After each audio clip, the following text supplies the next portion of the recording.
Greetings, mortals. I am Natus, one of the rulers of Hell, or specifically Manga Hell, and today we'll be reacting to the newest chapter of Black Clover, chapter 313, The Captain of the Black Bulls. Really? We're gonna be doing one of those stuff when we end the chapters with the flashback, so we don't really progress until like the next week.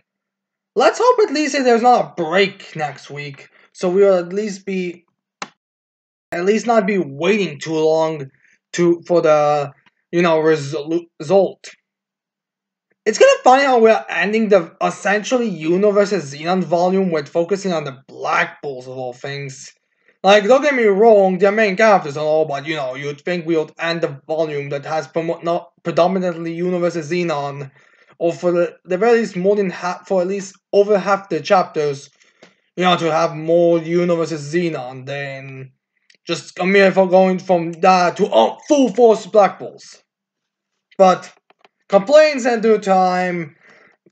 Anyways, let's get into the chapter. So we start this chapter with flashback already in progress as we see uh, Yami looking at his grimoire in what seems to be like some ruins at the sea. Which, if you remember, but in anime at least, I'm not sure about the manga. I don't have like every volume to check to make sure.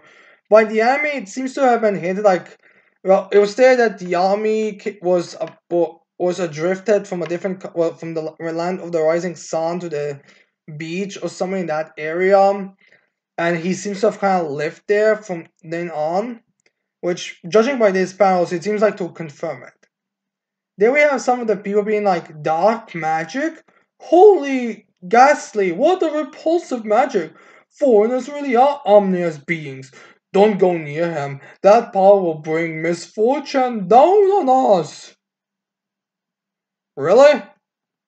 Alright, now I get it. Dark magic isn't exactly the most, happy and flowery magic type, but I mean, what is this about it? It's just black gunk. I mean, I'm sure there are multiple other magics that are just as. I mean, what about ice magic? I would say that one's almost as terrible as dark magic or something like that.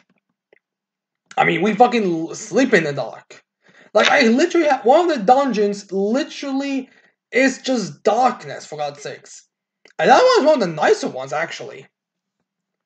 But yeah, anyways, we see Yami in one of the ruins sitting there, and then we have Julius popping out. He's like, "Dark magic, incredible! I've never seen any of that before." As Yami's like shocked by that, like that sparkliness, man. And then we have Julius being like, "Hey, hey, hey, let me get a better look at it." The jokes I can make, yeah, would call the FBI. Although, consider the fact I'm probably gonna be as investigated because of watching the newest episode of Miyako-chan, I might get that anyways.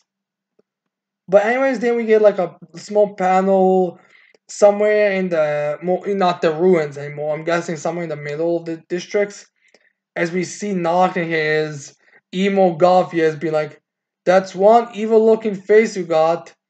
Just so you know, you don't scare me at all. Got it." The most typical "I'm the tough guy here" moment ever. Then we see Morgan, as I'm guessing this is the first day that Yami and Morgan joined. I don't know if it was there that Morgan and Yami joined the same time, but I think it was heavily implied in it. But anyways, then we have Morgan be like, "It's good to meet you. I'm Morgan. Let's both give this our best." Which seems to again hint that those two join together. So I wonder was it stated that the reason why Yami liked to work with Morgan, or why those two got together all the time, was because of Yami's magic, which I think was stated, but I'm not exactly 100% sure. Then we get a bit of a flashback with the captains, and we have the first time Yami met Jack, which supposedly enough Jack didn't get his scar, which I thought was because of the bear, but I guess I was mistaken. So I do wonder who scarred Jack. Maybe it was Yami. I'm not sure. Maybe it was confirmed, but I don't know for now. So now we have Jack being like, "So you're the guy with dark magic, huh? I know what, but there's no way I'm losing to it. Ha ha ha." Or is it really kish kish? I think it's something like that supposed to be. So yeah, anyways, it seems like yeah, Jack was a part of the Green Manta squad when he was a Magic Knight before he became a captain. Although he might have been a captain at that point as well, but I'm not exactly sure. There doesn't seem to be anything to distinguish saying that he's not. But I'm actually he wasn't. I think the ages they're very close in ages when it comes to the captains, with Fugolian and Uzam being the older ones at the early 30s. So I'm guessing this is still when they were like regular Magic Knights. There we have Geldra of all people. Shocked to see this guy being here. Here. And even more shocked the fact that he wasn't part of the Magic Knight raid, considering the fact that his magic is very useful. As we have Geldra be like, as long as it's useful to me, I don't care what it is. Which, it's kind of funny how Geldra of all people is like one of the more reasonable nobles here. He's like, if dark magic is useful, then I don't care for what, as long as it is useful. So it's kind of funny. And then we have Nozel be like, for a lowly foreigner, you aren't bad. Which this seems like, I'm not sure if these are all supposed to be at the same time, but I'm guessing they are supposed to be. But for some reason, Fugolia and Nozel really look like they're very close to their current counterparts. Which is kind of funny how Nozel gives him more respect here than he does in the regular story. Well, outside of those like those inner monologues and that type of stuff, but you know, in the beginning of the story, it seemed like he didn't really liked him, or at least he wasn't saying stuff like this to him. Then we have Fugolian being like, "I knew it. You're no ordinary man." All right. Then we have Meliona, and she's like, "Wahaha, come here and let me punch you."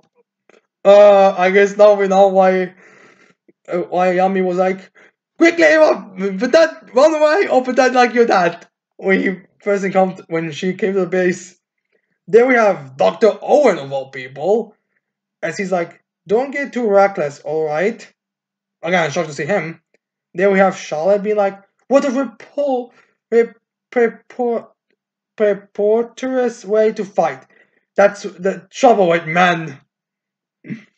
Of course, she'll be the tsundere. I'm surprised there wasn't like a little joke with her being like, oh my god, he fights in this way? He's so tough. Or something like that, you know how she has it.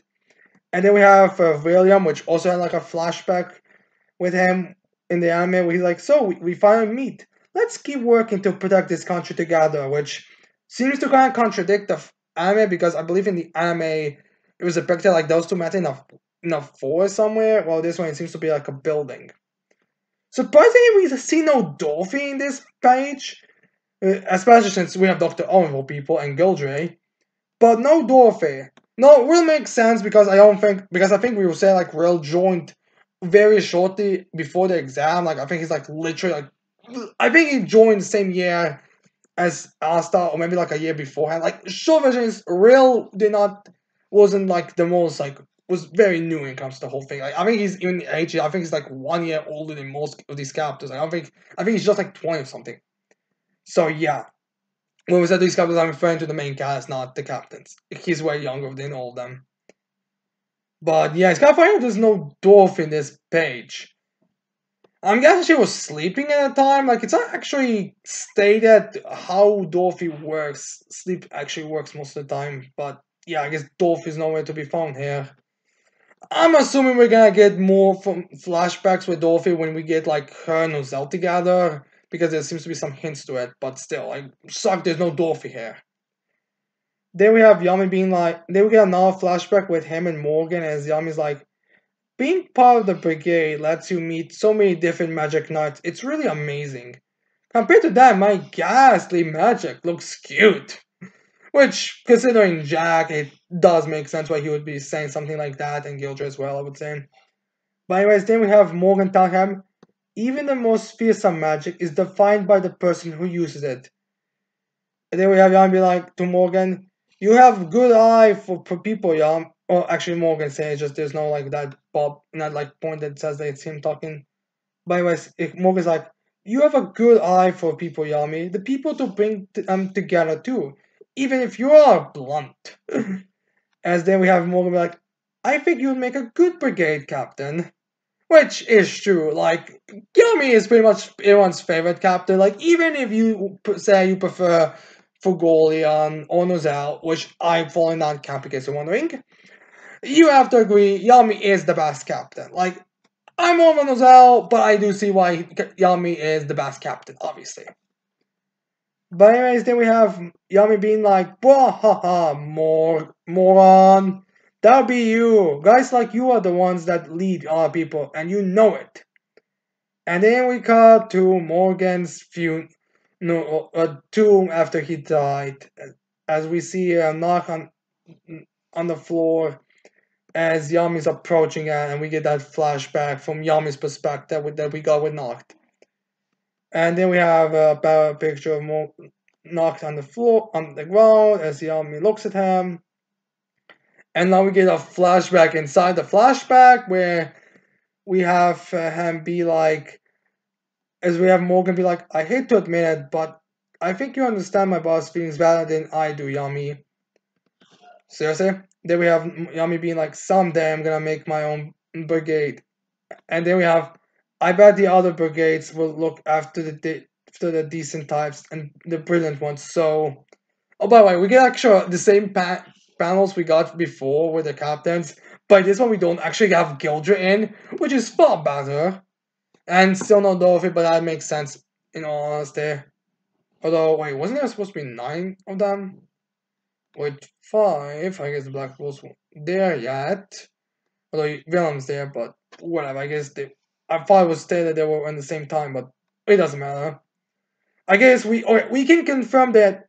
Alright, I'm not. This confirms that at the very least we know that Azordia was there, the gold, the the Blue Roses, Silver Eagles, Vermilions, Green Mantises, and Purple Orcas were there. Golden Dawn and the Black Bulls, I think, was confirmed to started by Yami and William.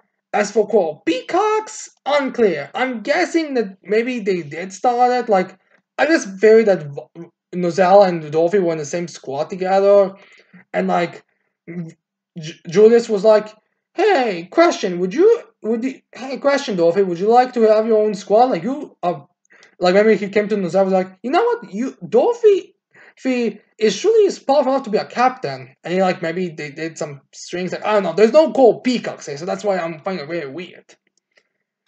Like, we see William here in this panel, even though apparently Golden Dawns were not started yet. In fact, he's still wearing those ropes, so I guess this confirms that there's no Golden Dawn.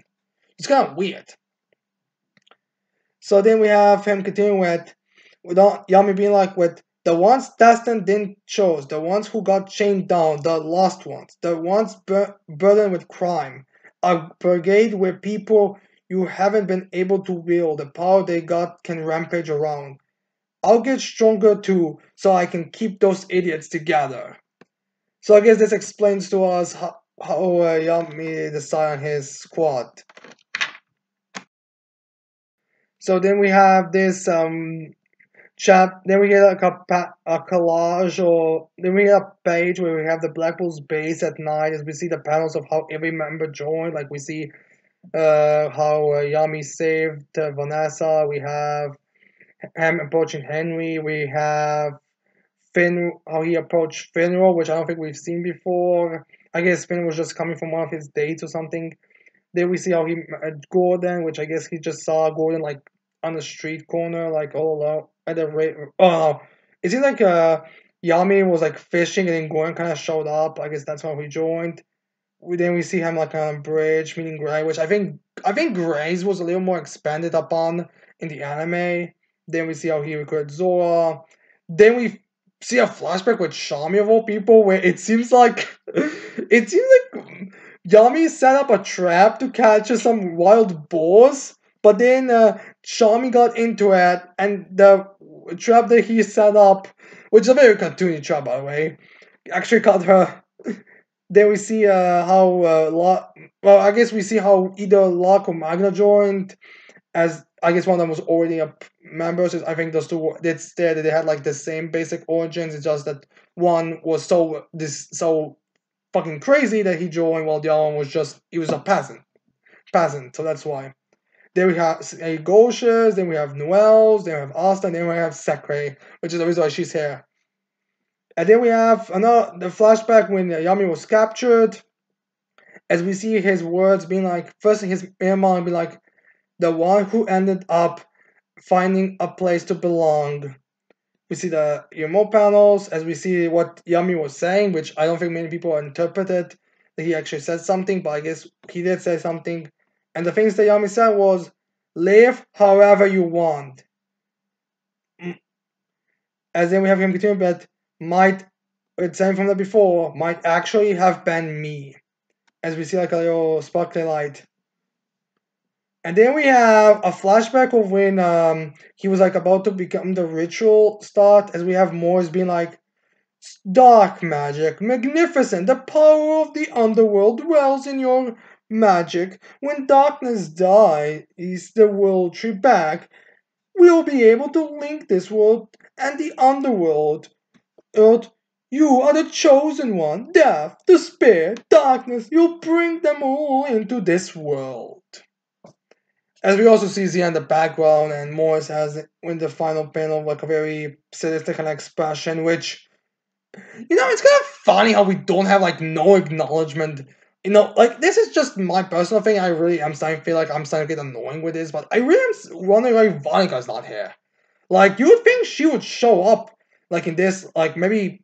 I mean, imagine this is not the same time as like when we actually saw her, like when we was checking up on Dante.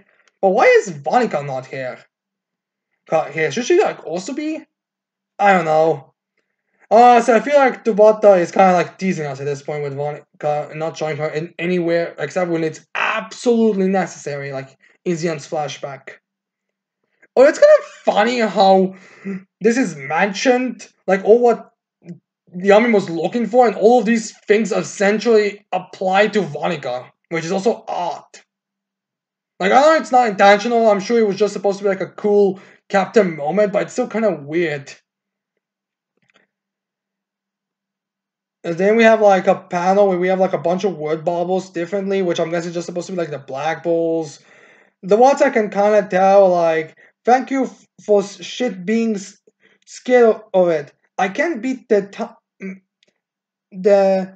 Tommy, but this point I'm whiny. Whip can save his friends and his brother. I survived and I met lots of friends. We can live however we want in a world without you in it. I guess that's the Black Bulls.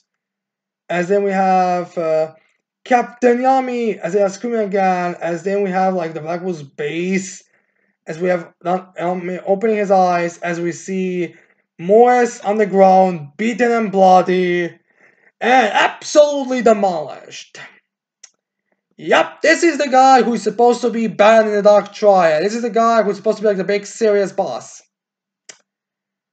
No, I'm not sure if this is implied there was actually a battle here, or if this is just Morris being defeated from the last chapter, which I think is actually the same which the way this battle makes it look like seems to be like the same pose, like maybe a little more like scraps on it, but I'm not sure if that's supposed to be the same. I'm not sure if that's actually supposed to imply there's a battle there. Like maybe I have to like maybe if I like look better in the dialogue bubbles in my, but from what I could tell, it seems to like have been the same. I mean, however, even the damages I think were in the last chapter. Maybe it was just like maybe the final one was a bit weird, but yeah. Anyways, Morse is defeated. Yeah, now I guess you're wondering what the excuse is gonna be for Morris, because let's be real here. Tabata cannot write terrible villains. He simply writes villains who have a reason why they are terrible. After all, it's not like every single other mangaka was able to at least give us two good villains, or at the very least a bunch of other decent ones. It has to be just one good villain, and even that one might be arguable, depending on who you ask. But anyways, that's the reason why Morris is. Oh, by the way, anyone who is saying that it's 1v13 here, from what I could tell, there's nothing to prove there was a 1v13 except maybe some hints at it. So as far as I'm concerned, it was 1v, I guess 5 if you want to say it was a 1v5. Maybe if you want to count whoever punched Morris in the last chapter, 6, but that's it. By that logic, you should say 1v15 if you were being told since, Dolphy and more Otis were fighting him beforehand. So then we get like a close-up of Yami in the stone as he starts laughing, like, whoa, ha, ha, ha. What, you people like me that much? And then we have about all the Black Bulls, and they're like probably like, yes! As we see, like, Locke, Noel, Asta, and Noel is also like blushing a bit. Which kind of surprises that Noel is, the Sakura is screaming, which is usually like the most stoic one. I'm guessing she's gotta be most stoic in the anime. I mean, she does look the most stoic of all of them. Then we have like, Ray, like, also blushing. As we see Goro in the background, like, also screaming, which I'm guessing the first time he actually made a voice. Also, for some reason, Vanessa is also like kind of like run like a girly girl, like, you know, those they were like, oh my god. As they all respond with, yeah, sir, we love you. Oh my god, the number of red flags here is insane. Then we get Yami like kind of be like, yeah, that's good. And then let's get next page. Then we have Yami a bit of a more like a like a very wholesome kind of smile, like a very not over the top. So she's just as Yami's like, well, it's just mutual, you idiots. But you gotta have that idiot spot. Like it's just too iconic. And then we go to the final few pages where we have Nark standing on the cliff on the hole that was there as he like sits down with all of his devils on him. Like Gummador's on his is on his shoulder with Plumidius, no, not Plumidius, the chicken devil seemingly also being somewhere on his shoulder. Let's up a little bit down. Plumidius, the cat one, is on his arm as he's like saying like this kind of. As Slothus is literally on his leg, kind of looking like he's sleeping. Which makes me think that Noct treats his devils normally like cats or something. Which, to be fair, makes sense. It's one of them is a cat. As then we have Noct being like in kind of like this somber tone, be like, "You're all extremely reckless, but you have my respect." As then we get like a view from Noct as we end this chapter with what seems to be the gate opening, and we're to be continued. And thankfully, there seems to be no break next week. Thank God. At least I think there's no break next week. Wait, is that a week? Wait, let me make a quick check. Yep, no break next week. Thank God. So this is the end. So yeah, this is the end of the chapter. Alright, so this chapter is, I would say, another one of those mixed reaction chapters. It depends who you ask type of thing. So, from my perspective, as a flashback, it works. It's a pretty good, it's fun to see, and does kind of give us more insight on the past a bit. And it's a pretty good character moment. Like, I would say all of this makes perfect sense to be included. I mean, and besides, the problems that I've seen with this chapter that people complain the most about is the fact how easily Morris was taken down, which you would think he would have, because how much build up, and how early he was introduced, and the fact he most of the time spends like acting like he's this big bad guy, you'd think he would got it. It's a bit disappointing on that front, and it's also kind of disappointing how we like barely get any progress. Like the only progress is the gate is slowly opening. But that's very much it. Like all of these things, like as a flashback itself, is great. But as everything else, I do see why people have a problem with. No, onto what could happen next. Well, alright, so from what I was able to tell, this is like supposed to be the end of volume 31. Meaning the next chapter is going to start volume 32. So the way I see it, we could go either a couple of ways here. We could have Yami die at the beginning of the next chapter, or the beginning of the next chapter, and Venom as well, which I kind of have to question. Or we could have like this, kind of like similar to Magica, with Lucifero partially manifesting here, or something like that. Where they spend the next entire volume just trying to seal him back in, which in my opinion does make sense. I mean, Sakurai hasn't done jack this arc so far. Like, even Charmy, who hasn't done much, has at the very least, like, fired one blast. Sakurai has literally just shown up for five fucking couple of pages, so I do feel like she should come here to like seal Lucifero. I mean, I could see like the rest of the Black Bulls as well as I wouldn't be surprised if the Golden Dawn also show up since I feel like they should participate. Well, okay, Patry, and Lagos should participate here as well as most, of course. So I could see something like that also happening. Like I could see something like this being like a double-edged sword now that Lucifer is coming out, the devils are not gonna be able to come out, so it's gonna give them more of an opening to handle stuff. Again, I feel like this is more like a red herring here. Like this was like really hammered in like Lucifer is coming out, Yami's gonna die. Like this is overly hammered, if you ask me. So I could see this like being again like a red herring, which in my opinion would then make it terrible if we spend the next full volume on a fucking red herring, but we'll see. So, anyways, that's my reaction to this chapter. And now I'm curious about what do you think of this chapter? Did you like it? Did you think Morris was taken down too quickly? Or just in general, what you think? And with that, that's it. I hope you leave a like, subscribe to this channel for more videos in the future. And I cannot wait to see all of you mortals next time. Goodbye.